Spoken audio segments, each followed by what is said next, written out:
और अब वक्त हो गया है आपके चहेते शो प्राइम एट 4 का। आज क्या है प्राइम एट 4 में खास, पहले उस पर निगाह। प्राइम एट 4 में आज आप देखेंगे अवैध मस्जिद के विरुद्ध पहाड़ों में कैसे छिड़ा हुआ है धर्म युद्ध। प्राइम एट 4 आपको यह भी बताएगा कि बजरंग और विनेश फोगाट का सियासी दंगल, हरियाणा के चुनाव में कांग्रेस का होगा क्या मंगल। यह खबर भी, और खबर यह भी कि जम्मू कश्मीर के लिए बीजेपी आज करेगी संकल्प पत्र जारी। कैसी है जन्नत में जमहूरियत की तैयारी आपके सामने। और पकड़ा गया 2200 करोड़ की ऑनलाइन ट्रेडिंग का फ्रॉड, लेकिन गॉडमदर कौन, यह भी हम आपके सामने रखेंगे। प्राइम एट 4 में विनेश फोगाट और बजरंग पुनिया कांग्रेस में शामिल हो गए। मल्लिकार्जुन खड़गे की मौजूदगी में पार्टी ज्वाइन की। कांग्रेस अध्यक्ष खड़गे बोले चक दे हरियाणा। 2 दिन पहले दोनों ने राहुल से मुलाकात की थी। ओलंपिक में इतिहास रचने वाले बजरंग पुनिया और विनेश फोगाट ने राजनीति में कदम रख दिया है। दोनों कांग्रेस पार्टी में शामिल हो गए हैं। पार्टी अध्यक्ष मल्लिकार्जुन खड़गे की मौजूदगी में दोनों ने पार्टी ज्वाइन की। इस मौके पर मल्लिकार्जुन खड़गे ने कहा चक दे इंडिया, चक दे हरियाणा। कांग्रेस में शामिल होने से पहले विनेश और बजरंग ने रेलवे की नौकरी छोड़ दी। दोनों एसडी स्पोर्ट्स के पद पर थे। उन्होंने सोशल मीडिया पर लिखा, भारतीय रेलवे की सेवा मेरे जीवन का एक यादगार और गौरवपूर्ण समय रहा। जीवन के इस मोड़ पर मैंने खुद को रेलवे की सेवा से अलग करने का फैसला लिया है। रेलवे में मुझे जो मौके मिले उसके लिए मैं भारतीय रेलवे परिवार की तरफ से हमेशा आभारी रहूंगी।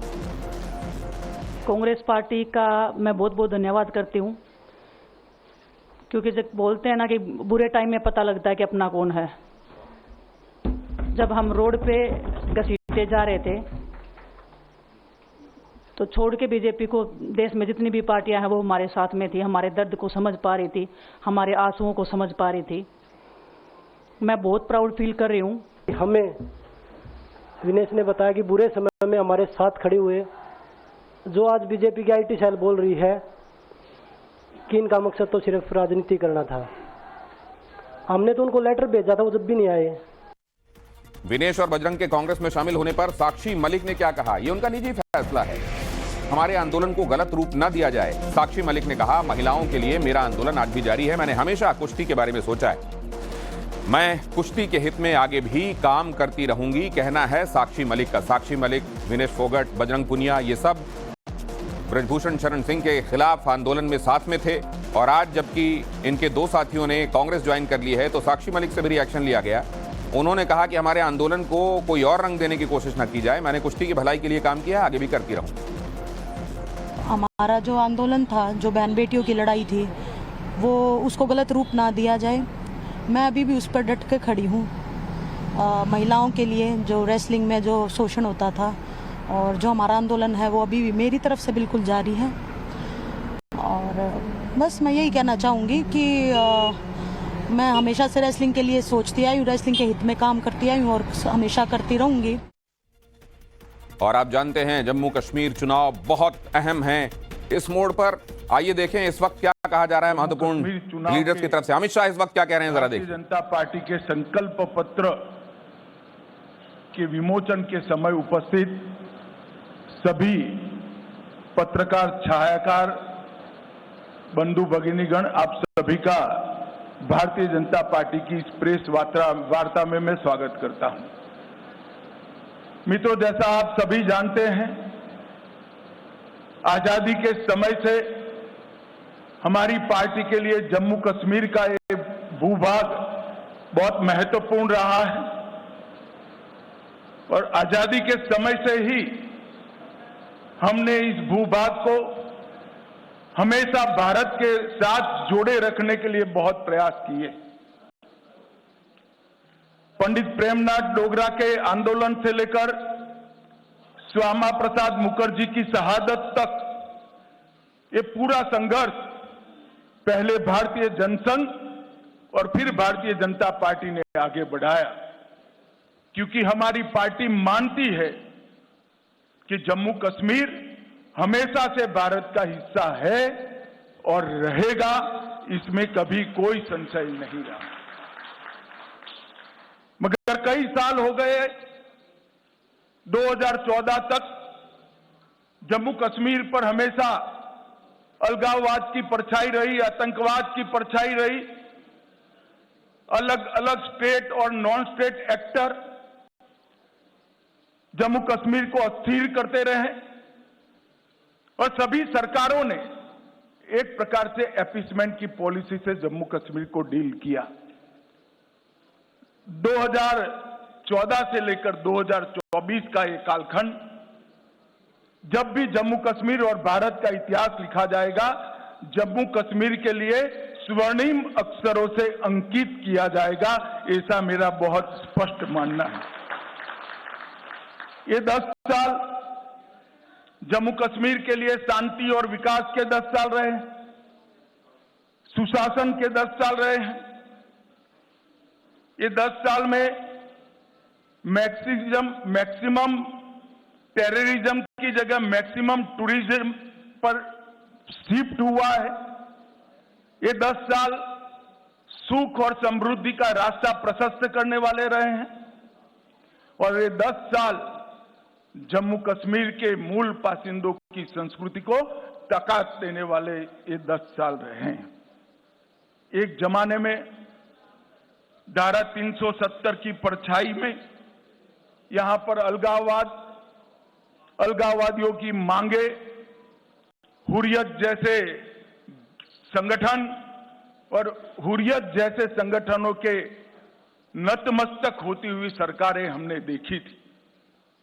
ये 10 साल के अंदर आज धारा 370 और 35A पास्ट बन गया है, वो हमारे संविधान का हिस्सा नहीं है। इसका पूरे भारत और जम्मू कश्मीर की जनता को आनंद है।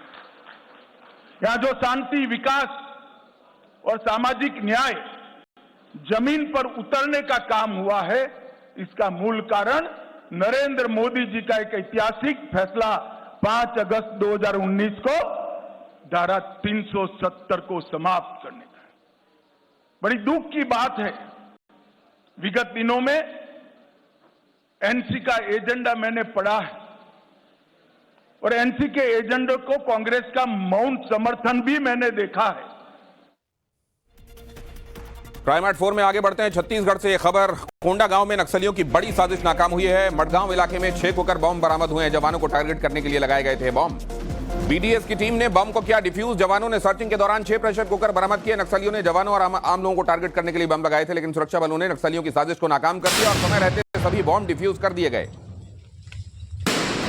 बीजेडी से निष्कासित सुजीत कुमार बीजेपी में शामिल हो गए हैं। धर्मेंद्र प्रधान की मौजूदगी में भाजपा में शामिल हुए सुजीत। पीएम नरेंद्र मोदी के संकल्प आत्मनिर्भर भारत की तारीफ उन्होंने की और बीजेपी में शामिल होने के बाद सुजीत कुमार ने कहा कि मैं खुद को बहुत भाग्यशाली मानता हूं कि बीजेपी के साथ जुड़ पाया। इससे पहले बीजेडी ने सुजीत को पार्टी विरोधी गतिविधियों की वजह से निष्कासित कर दिया था। उड़ीसा की ओर से स्वागत करता हूं, भारतीय जनता पार्टी की राष्ट्रीय इकाई की ओर से स्वागत करता हूं।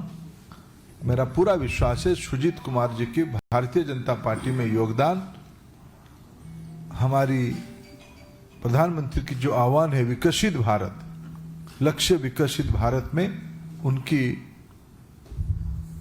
एक योगदान रहेगा। मैं उनको पार्टी में शुभेच्छा के साथ स्वागत करता हूं। और विजयवाड़ा में शिवराज सिंह चौहान का दौरा जारी है। बाढ़ प्रभावित इलाकों में आज उन्होंने फिर से दौरा किया। बाढ़ प्रभावित इलाकों का हवाई सर्वेक्षण किया। केंद्रीय कृषि मंत्री शिवराज सिंह चौहान बाढ़ से जूझ रहे आंध्र प्रदेश के दौरे पर हैं। उन्होंने कल भी विजयवाड़ा का हवाई सर्वे किया था। शिवराज ने बाढ़ प्रभावित इलाकों का नाव में बैठकर जायजा लिया। आंध्र प्रदेश के मुख्यमंत्री चंद्रबाबू नायडू ने शिवराज सिंह को बाढ़ के बारे में जानकारी दी। कृष्णा जिले में अपने किसान भाइयों के खेतों को देखा है और इस बाढ़ से होने वाले नुकसान की जानकारी ली है। किसान की फसलें पूरी तरह से नष्ट हो गई है। और हरियाणा के लिए कांग्रेस और आम आदमी पार्टी में आखिरी दौर की बातचीत चल रही है। गठबंधन को लेकर आज हो सकता है बड़ा ऐलान। हरियाणा विधानसभा चुनाव को लेकर आम आदमी पार्टी और कांग्रेस में गठबंधन को लेकर कई बैठकें हो चुकी हैं। सूत्रों ने बताया कि आम आदमी पार्टी 90 में से 10 सीटों की मांग कर रही है, वहीं कांग्रेस इसके लिए तैयार नहीं है। पार्टी आम आदमी पार्टी को 5 से ज्यादा सीटें देने के लिए राजी नहीं है। दोनों तरफ से सकारात्मक पहल इस दिशा में हुई अलायंस के मामले में और दोनों दिशाओं से सकारात्मक बातचीत आगे बढ़ रही है। उम्मीद है कि आज शाम तक कितनी सीटों पर होगा, कौन कौन सी सीटें होंगी, होगा या नहीं होगा, इस पर तीनों सवालों का उत्तर आज शाम तक सामने आ जाएगा। हरियाणा में गठबंधन की बातचीत के बीच दिल्ली में आम आदमी पार्टी को कांग्रेस ने झटका दे दिया है। आम आदमी पार्टी विधायक और पूर्व मंत्री राजेंद्र पाल गौतम आज कांग्रेस में शामिल हो गए। कांग्रेस ज्वाइन करने पर राजेंद्र पाल गौतम ने कहा कि संविधान खतरे में है, बीजेपी को हटाना है। उन्होंने कहा कि आम आदमी पार्टी के साथ कांग्रेस मिलकर लड़ेगी तो कोई दिक्कत नहीं है। आम आदमी पार्टी में SC, ST, OBC के लोगों को नजरअंदाज किया जाता रहा है, इसीलिए मैंने कांग्रेस का दामन थामा है। एक ही चीज है, सामाजिक न्याय। सामाजिक न्याय, जाति जनगणना, जिसकी जितनी संख्या बारी उसकी उतनी हिस्सेदारी। आज प्रतिनिधित्व की बात हर जगह हर क्षेत्र में सबको मिले, ये बात राहुल गांधी जी कर रहे हैं। को लेकर महाभारत छिड़ी हुई है। शिमला की एक और मस्जिद को लेकर विवाद है। संजौली के बाद कसुम्पटी की मस्जिद पर विवाद हो रहा है। कसुम्पटी में लोगों ने मस्जिद का विरोध किया है और इस बीच एक स्थानीय महिला ने चौंकाने वाला खुलासा किया है। नवभारत के साथ बातचीत में महिला ने क्या कहा, आपको सुनना चाहिए। इस वक्त हम सजौली मस्जिद के बाहर हैं और यहाँ पर हम लगातार लोगों से, स्थानीय लोगों से बात कर रहे हैं कि वो किस तरीके से देखते हैं, किस तरीके से उनको सुरक्षा का खतरा है, खासकर जो बाहरी लोग आते हैं उनकी वजह से, और खासकर महिलाओं के लिए क्या खतरा है, इस पर बात करेंगे। यहाँ जो स्थानीय निवासी हैं, शिल्पी नाम है।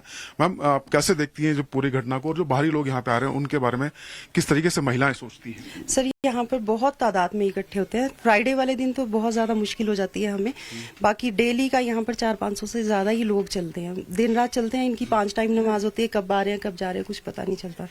तो जिस दिन फ्राइडे होता है, फ्राइडे वाले दिन हम स्कूल से बच्चों को लाते हैं, तो हमें थोड़ा इनका वेट करना पड़ता है कब ये जगह खाली हो और हम कब बच्चों को लेकर आए। महिला, ये यहाँ पर आपने देखा इस महिला ने क्या कहा, और शिमला मस्जिद विवाद पर गिरिराज सिंह ने क्या कहा है। हिमाचल में रोहिंग्या बांग्लादेशी बस गए हैं, वक्फ की दादागिरी अब खत्म होनी चाहिए, वक्फ के नाम पर जमीन कब्जाना चाहते हैं ये रोहिंग्या। NRC नहीं आए तो मूल नागरिक ही अल्पसंख्यक हो जाएंगे इस देश में। मैं राहुल गांधी से पूछूंगा, राहुल गांधी, अब तो NRC पर जब विषय उठता है तो आप चिल्लाते हो मुसलमानों के लिए, क्या अब तो सही मानोगे? अब NRC बांग्लादेश रोहिंग्या घुसपैठियों को लेकर के जो विषय उठा है, ये केवल हिमाचल का विषय नहीं है। हिमाचल में तो NRC होना ही चाहिए मंत्री के मुताबिक। मैं तो कहता हूं कि पूरे देश में NRC होनी चाहिए। तो मेरा सबसे ये विनम्र निवेदन है कि ये जो मसला है ये एक सब जुडिस मसला है, तो मैं सबसे ये विनम्र अपील करना चाहूंगा कि कोई भी ऐसा कदम ना उठाए जिससे हमारी शांति प्रदेश के अंदर, उसके ऊपर एक प्रश्न चिन्ह लगता है। भारत एक सेकुलर देश है, धर्मनिरपेक्ष देश है, सभी धर्मों का सम्मान है। जो भी भावनात्मक घटनाएं होती है, भावना में बहकर नहीं होनी चाहिए। कानून के हिसाब से हमें अपना काम करना है। बार बार मुख्यमंत्री जी इस सारी चीज को दाएं बाएं करने की कोशिश कर रहे हैं। जन भावनाओं का सम्मान मुझे लगता है कि ये भी आवश्यक है। कानून व्यवस्था ये प्रदेश सरकार का दायित्व है, उस दायित्व का निर्वहन उनको करना है। और हिमाचल सरकार के मुताबिक शिमला की संजौली मस्जिद का ग्राउंड फ्लोर 1960 के दशक में बना था। राज्य सरकार के हिसाब से मस्जिद पुरानी है, लेकिन अवैध निर्माण 2010 में शुरू हुआ। इसके 4 फ्लोर अवैध बताए जा रहे हैं और अब तक 30 से 35 बार अवैध निर्माण रोकने के लिए नोटिस दिए गए हैं, लेकिन कंस्ट्रक्शन रोका नहीं गया। कमिश्नर कोर्ट में 44 पेशियां लग चुकी हैं और इस मामले में अगली सुनवाई अब 7 सितंबर को होने वाली है। और आगे आपको दिखाएंगे बच्चे के में भरभरा कर पहाड़ गिर गया। गंगोत्री यमुनोत्री हाईवे पर लैंडस्लाइड हुआ। भूस्खलन का लाइव वीडियो सामने आया। खरादी के पास यमुनोत्री हाईवे भी बंद। लैंडस्लाइड के बाद सड़क पर बड़े पत्थर दिखाई दिए। जानकारी मिलने के बाद प्रशासन की टीम पहुंची। गंगोत्री हाईवे खोला गया। खरादी के पास यमुनोत्री हाईवे बंद हो गया था, जिसे खोलने के लिए BRO और नेशनल हाईवे की टीम जुटे हुए हैं। पहाड़ों पर अब भी बारिश हो रही है। लगातार बारिश से हालात बिगड़े हुए हैं। लैंडस्लाइड का दौर जारी है। गनीमत यह है कि कोई भी गाड़ी इसकी चपेट में नहीं आई है। मलबे की वजह से रोड भी ब्लॉक है। मशीनों की मदद से चट्टानें हटाई जा रही हैं ताकि वापस गाड़ियां मूव होनी शुरू हो सकें। और जम्मू कश्मीर के लिए भारतीय जनता पार्टी ने संकल्प पत्र जारी कर दिया है। जम्मू कश्मीर हमारे लिए बेहद अहम है। अमित शाह ने कहा जम्मू कश्मीर भारत का हिस्सा था, है और रहेगा। जम्मू कश्मीर में पहले अलगाववाद था, अमित शाह ने कहा, और अब पिछले 10 सालों में यहां की तस्वीर पूरी तरह से बदल गई।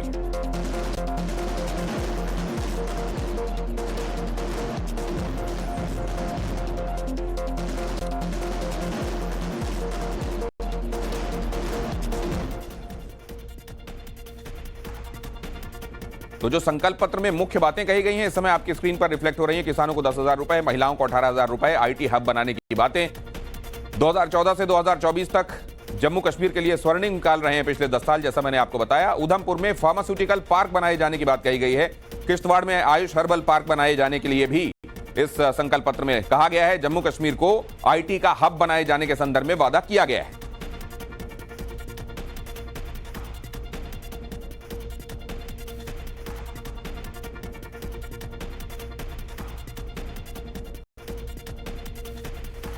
आगे आप देखने वाले